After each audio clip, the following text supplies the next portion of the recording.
Next up for us, we move into afternoon action. 4:05 p.m. Eastern, San Francisco 49ers at Los Angeles Rams. We're at SoFi in Inglewood, California.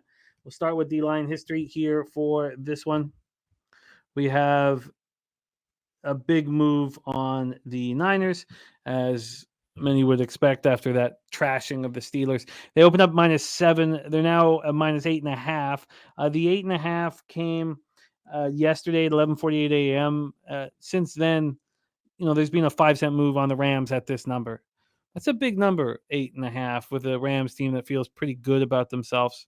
I'm certainly not going to bet the Rams, but that's a big number. This total opened up at 42. It's up to 44 right now. And when we get to the cash flow for this spot, we have 71% of the tickets, 74% of the cash on the Niners, 78% of the tickets, and 96% of the cash on the over. That's a lot of money on the over. A lot of money on the over. Detroit Lenny liking the over. Spenny saying 49ers are nothing. Harold Williams liking the 49ers first half. And Slatsy also has a teaser. You have the Eagles as well. Eagles and Lions. He's got Eagles and 49ers. Damon Forbes says way too many points. And then Spenny says Shanny owns McVay. And that is true. Except McVay got the big one. They play these two teams play close games. They do, yeah. Even when San Fran was ass, they played close games. When it was vice versa with the spread. Yeah, no doubt. Yeah, when it's absolutely vice versa. This is my guy Mikey D in the house. Great to see you, Mikey. Niners opened their season with a dominant 37 victory at Pittsburgh. They closed as 1-point favorites. Brock Purdy, 19 and 29, 220 yards, 2 touchdowns, no picks. He also ran 3 times for 20 yards and lost a fumble. He just seemed so in control. That was the thing about it. He just seemed so completely in control. Purdy and Ayuk have something special going on. Ayuk 8 catches for 129 yards and 2 touchdowns. It's been fun watching Ayuk progress year after year, get better and better and better, bigger part role. And even when he was not getting the ball thrown to him, he kept his mouth shut, and he deserves all this. Deebo Samuel caught 5 for 55 and 2 touchdowns. No touchdown. He caught 5 for 55 yards and ran twice for 8 yards.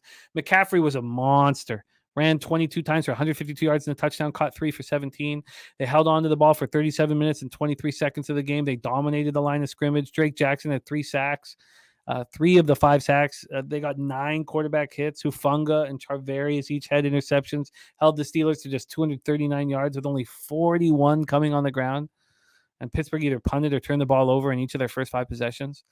The Rams opened their season with a very impressive 30-13 win at Seattle as 4.5-point dogs. They completely dominated both sides of the ball. They handed the Seahawks their worst home loss since 2017. Their offense looked strong, despite not having Cooper Kupp out there. 426 yards of total offense, 27 first downs. We talked about the Niners having the ball for 37-23. The Rams had the ball for 39-23, 11-17 on third down. Matthew Stafford, 24-38 for 334 yards. It was his 58th 300-yard passing game in the regular season. And Puka Nacua, a BYU 5th-round pick, Puka Nacua, 10 catches for 119 yards. He looked awesome, man. Tutu Atwell caught 6 for 119. Can you believe those guys combined for 238 yards? Kyron Williams, 15 carries, 52 yards, 2 touchdowns. The defense dominated the Seahawks. They held the Seahawks to 180 total yards, 2 of 9 on third down.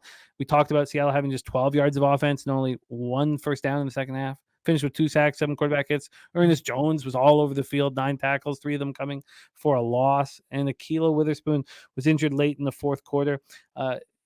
He says that he's going to be fine, and it was just a blowout, and he didn't come back. Take it away for us here, Troy. Niners, Rams. Yeah, so there's a few things I want to touch on. You did a great job of breaking this one down. The Rams offense projected out as second best in week 1 in terms of pass blocking, 21st in the run game.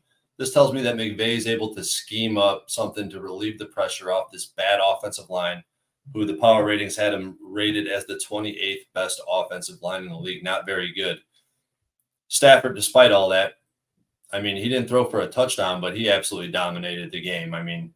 He's able to complete passes in the most difficult spots. Connection with rookie Puka Nacua, obviously great stuff there.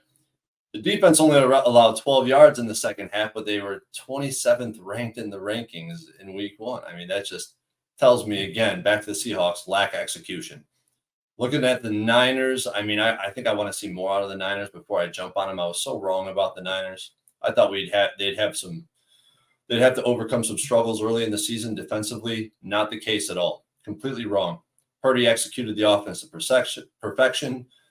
He's pretty much the perfect game manager in my opinion, and he's able to do exactly what Shanahan wants him to do. And that just shows you what buy into a program or buy into a team does. Purdy's completely bought into this scheme, completely bought into the Niners, and that's why he's doing so good. But now you're telling me I get a home divisional dog at +8.5?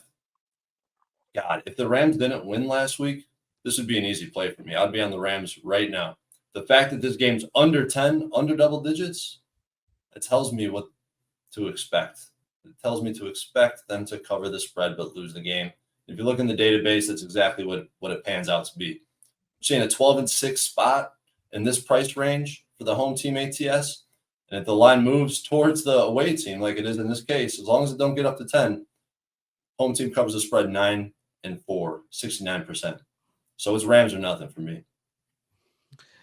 Yeah, I get it. I do not want to get in the way of the Niners, but I don't want them here. These are two teams that excelled in week one, and I'm looking for a team that's going to step up after looking bad in week one. And let's move to the next game to find it.